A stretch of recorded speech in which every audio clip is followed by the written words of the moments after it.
We begin with a CBC investigation that has found suspended police officers in Ontario have cost taxpayers at least $134 million over the past decade. Until recently, suspended officers accused of breaking the law or their code of conduct were paid a full salary while their case was investigated. That's millions spent for officers to stay home, sometimes for years. Julie Ireton reports. Former OPP officer Jason Redmond spent nearly 8 years on paid suspension. After multiple convictions over the years, including drug trafficking and sexual assault, the constable was finally fired last summer.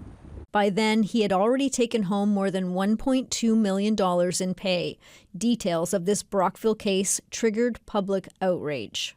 But it's just one of more than 450 cases of suspended officers CBC News found through publicly available data in Ontario. Officers were suspended with pay for a variety of allegations, everything from drunk driving to fraud, manslaughter, sexual assault, and intimate partner violence or disciplinary violations. The total cost, more than $134 million since 2013.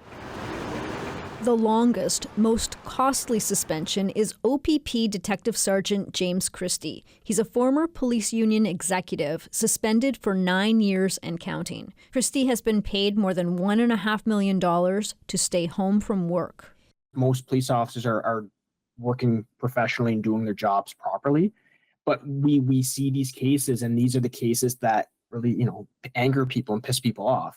Since 2010, Ontario police chiefs have lobbied for the ability to suspend accused officers without pay. It's a power other police forces in Canada, including the RCMP, have had for years.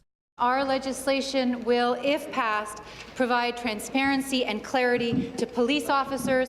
The Ford government said it would bring in reform 4 years ago. New legislation finally came into effect this month. But the new suspension without pay provision only applies in certain very serious criminal cases, and only after the approval of a hearing. To be honest with you, not a lot. Former Niagara Chief Jeff McGuire doesn't think it will make much of a difference in terms of fewer suspensions with pay. There are still many opportunities that we believe a person should likely be suspended without pay. By contrast, the police union is satisfied with the new provisions. No agency or government department keeps track or makes public the number of police suspensions in Ontario. Critics say that leaves the public in the dark in terms of the scope of suspensions and their outcomes. Julie Ireton, CBC News, Ottawa. And you can head to CBCNews.ca to read the first story of our investigative series, Paid to Stay Home. Stay tuned for more revelations in the coming weeks. Well, for more on all of this, we're joined by Alok Mukherjee. He is the former chair of the Toronto Police Services Board between 2005 and 2015. We reach him today in Toronto. Mr. Mukherjee, good to see you. Thanks for doing this. So as I mentioned, you retired from the Toronto Police Services Board in 2015. What do you make of this investigation and these findings? Well, first of all, thank you for having me. This is an important investigative report because it substantiates and verifies an issue that those of us who have been on the police board have been very, very concerned about. Why is it on taxpayers to be funding, these police officers while they're on the payroll and suspended? Because of the legislation, the police legislation does not allow police services, the chief or the police board for that matter, to withhold salaries when an officer is on suspension. There is very limited grounds on which a police officer's salary can be held back, and that is when an officer is convicted for a criminal offense by a judge and is sentenced to a term of imprisonment. Only then salary can be withheld in Ontario. In other circumstances, an officer may be suspended but must continue to be paid, must continue to remain on the payroll. So did you have an That's the issue law. with this when you were on the Toronto Police Services Board? And do you think that officers should be paid while suspended? Well, I was among those who believe that the entire disciplinary system that we have, of which suspension is a component, is outdated, inefficient, and expensive. It drags on, takes long time for a disciplinary matter to be resolved, and so long as it goes on, wages have to be paid. Now, some of us, I being one of them, believe that it's an outdated system. What we should have is the labor relations system that every other profession has.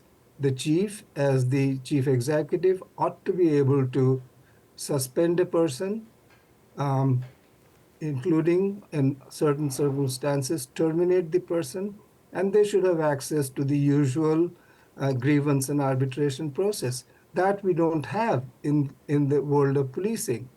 In the world of policing, the chief may suspend, but the outcome of the alleged offense depends on an arm's length system called the hearing system, Right. which can go on forever because it has been turned into a quasi-criminal proceeding with the police officer, even in civil matters, being represented by a criminal lawyer, and the hearing process has turned into a judicial process in which there are exchanges of discoveries and documents and adjournments, and it just goes on.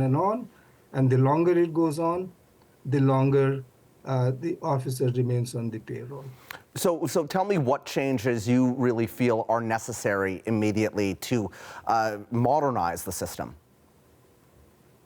As I said, I think that this whole hearing process should be abandoned, and instead the labor relations unit of the police service, the chief as the top official answering to the police services board, ought to have the ability to determine if an offense has been committed, misconduct has occurred, which is deserving of punishment. The police chief ought to have the ability to give that punishment, and the police officers' protection should be access to a grievance and arbitration process. All right, got to leave it there for this evening, but appreciate your perspective on this. That is Alok Mukherjee, who was the former chair of the Toronto Police Services Board.